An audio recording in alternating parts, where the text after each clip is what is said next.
vacina para a nossa era de pureza e inocência. Foi assim que o diretor e a roteirista de Uma Advogada Extraordinária se justificaram para criar essa série tão extraordinária. Sim, eu sou a Thelma e hoje eu vou falar de Uma Advogada Extraordinária, essa série da Netflix em 16 episódios que eu acabei de assistir ontem. Então eu tô morrendo de saudade já. Mal acabei de assistir o último capítulo, já quero mais, porém demora 1 ano ou 2 aí para que a gente tenha uma segunda temporada. Mas é sobre essa série que eu falo hoje, mas antes eu queria convidá-los a se inscreverem aqui no canal, curtirem esse vídeo, se vocês gostarem. Tem o Instagram também, que é legal para me seguir, assim como link para a newsletter, que fica na descrição do vídeo aqui no YouTube.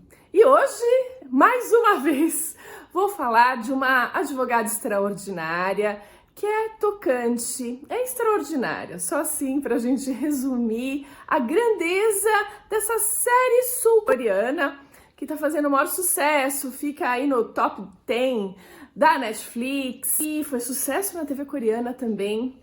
E aí, o que o diretor e a roteirista, que são únicos para os 16 episódios, isso é muito interessante. Normalmente a gente vê vários roteiristas para conseguir fazer uma série, para desenhar aí todos os episódios e tudo mais. Mas nessa série a gente tem apenas uma roteirista e um diretor.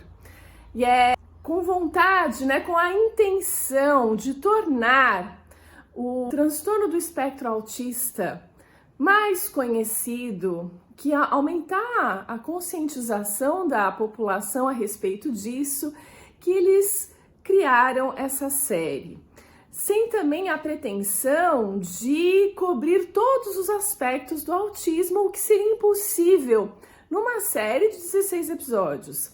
Mas a vontade deles era esse aumento de conscientização. E é muito interessante porque isso faz com que eles abordem os aspectos humanos em todos os personagens, cada um com sua característica. Claro que mais fortemente da protagonista, a doutora Woo, vivida pela Park Hyun-bin, brilhantemente. Ela que foi esperada para esse papel. Escolhida de antemão, mas ela estava ocupada em outra série, então esperaram por ela quase 1 ano, mas isso foi brilhante. Ela que não queria magoar ninguém fazendo essa interpretação no sentido de não ofender as pessoas que fazem parte desse espectro autista, seus familiares. Aí foi perguntado para ela também se foi fácil ou difícil decorar falas tão grandes, porque os textos dela de fato são bem grandes e ditos com uma fluência incrível. Ela disse que foi bem difícil, porque era muito texto mesmo para decorar, e não era só o fato de decorar e dizer isso de forma decorada, perfeita. Tinha que ser nessa fluência de uma genialidade. Ela mesmo disse que não é um gênio, então a personagem sim é genial, tem um QI altíssimo, uma memória fotográfica, e ela não tem isso, mas ela tinha que passar essa imagem. Então o que ela revelou foi os vários takes necessários, as várias tomadas para que conseguisse repetir o texto tão brilhantemente.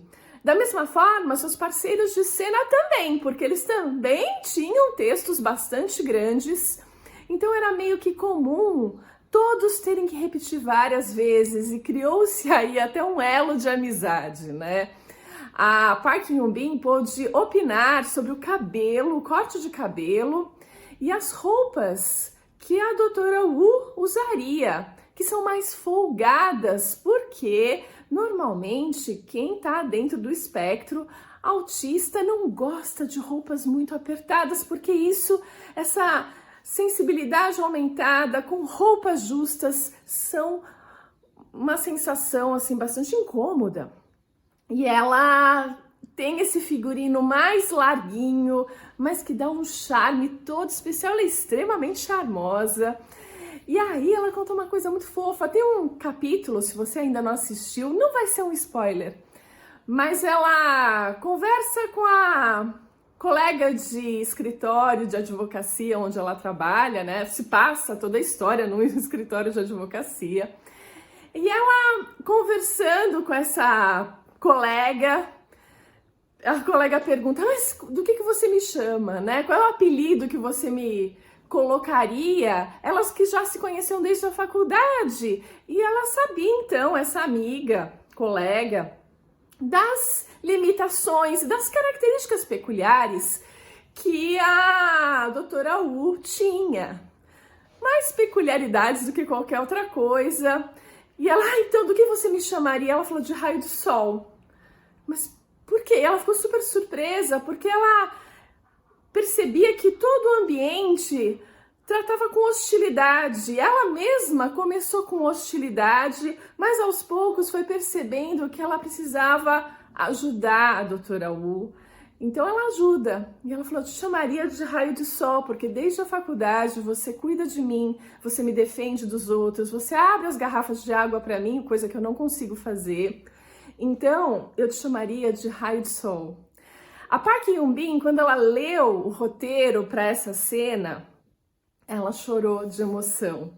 E é uma cena emocionante, de fato. Ela passa essa emoção quando ela está representando ali. É muito legal. Então, voltando ao roteiro, a roteirista única foi atrás de processos reais na Coreia do Sul para levar isso aos tribunais, né? Levar as cenas de tribunais de forma mais realista possível. Então, ela estudou vários processos e ela foi para os mais humanos e aqueles que não ficavam só restritos a uma corte, que ela poderia ir para fora. E aí surgem os 16 episódios, cada um deles com um caso que é abordado, defendido pelo escritório onde a doutora Wu trabalha. E tem episódios, é claro, que são duplos, acho que tem pelo menos duas duplas de episódios, onde um caso não é solucionado logo no primeiro momento, ele vai ser solucionado num segundo momento. E são emocionantes, esses duplos são bem especiais. E o diretor, ele só começou a trabalhar com a roteirista a partir do 8º episódio. E foi ele que deu a sugestão das baleias, sim, porque as pessoas dentro do espectro autista, elas têm temas interessantes, de preferência, que elas se aprofundam porque elas simplesmente adoram. Mas geralmente esses temas são dinossauros, clima, carros e trens. Porém, eles optaram por baleias, então isso dá um charme para cada episódio. Cada vez que ela tem uma ideia, uma baleia salta, ela vê uma baleia saltando, ela vê golfinhos, as baleias nadam ao redor dela quando ela está pensando, fazendo aí uma referência ao universo dela, interno. Como colocar o que está dentro da cabecinha da doutora Wu para fora, são as baleias. E ele escolheu a baleia, é a sugestão do diretor que entrou quase na metade aí da preparação desses episódios, né? Enquanto ela estava escrevendo esses episódios. Ela achou muito legal a ideia e acertou muito. As baleias, elas dão um charme para toda essa história. Como eu disse a princípio, é impossível abordar todos os aspectos do autismo. Aliás, eu vou deixar na descrição do vídeo um canal que trata dessas questões, fez comentários sobre uma advogada extraordinária, é o Luna Aba. Eu deixo aqui porque é muito legal vocês terem mais propriedade nos comentários, coisa que eu não agrego, mas fica aqui a sugestão.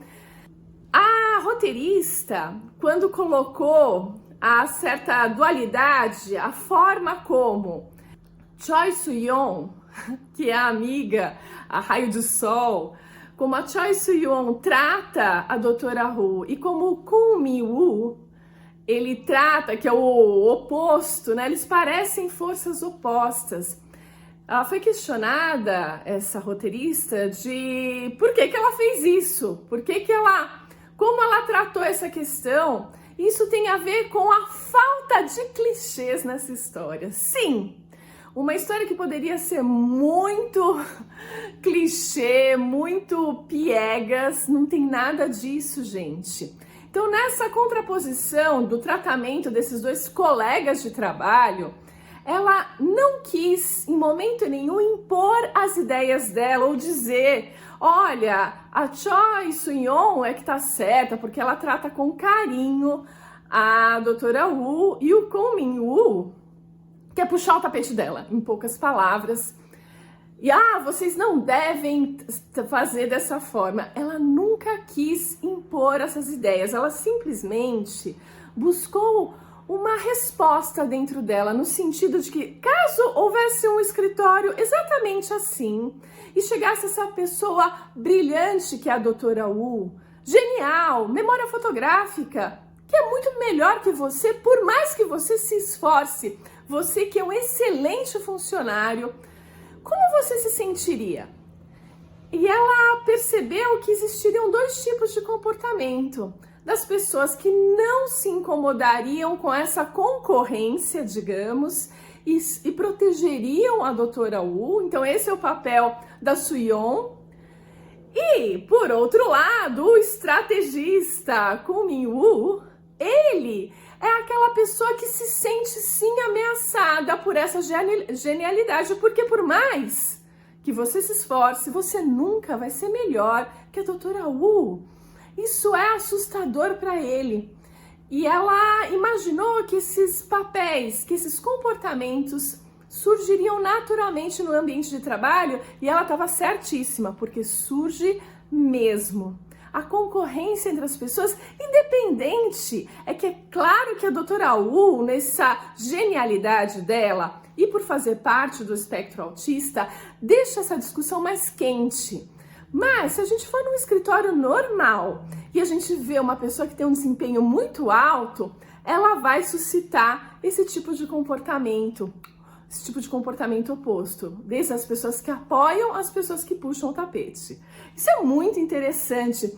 A série, gente, é isso. Ela não tem clichê, ela te surpreende. Quando você pensa que ela vai tropeçar e cair na mesmice, cair numa frase feita, num melodrama barato, ela vem com uma resposta inesperada. E esse acho que é o grande segredo da advogada extraordinária. Ela é extraordinária mesmo. Aqui, gente, eu tentei levantar algumas questões, eu tô vendo se eu esqueci alguma coisa. Acho que eu dessa vez falei a maior parte das curiosidades do backstage desse diretor e dessa roteirista únicos, né, que estão aí reunindo o elenco novamente para que em 2024 haja uma segunda temporada que não estava prevista, mas o sucesso foi tanto que a gente vai ter. Então é isso. Eu fico por aqui com Uma Advogada Extraordinária, que é uma série extraordinária da Netflix. Não perca. A gente se vê no próximo vídeo.